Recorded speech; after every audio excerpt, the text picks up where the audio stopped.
We're making a delicious corn, egg, and cheese recipe. 1 can of corn and 2 eggs.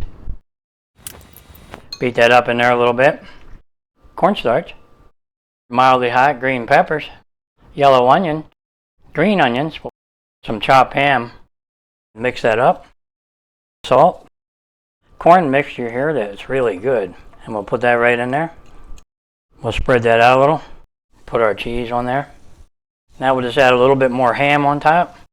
Green onions. Now we'll just add the rest of our cheese on top of that. Spinach leaves. Put a couple of them on. Okay, let's see how we did. Oh yeah, that's really good. Now all we have to do is plate that up. Oh man, look at the cheese. Alright, we just gotta have a little bite.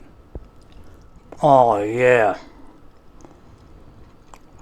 Is that delicious? Man, is that good.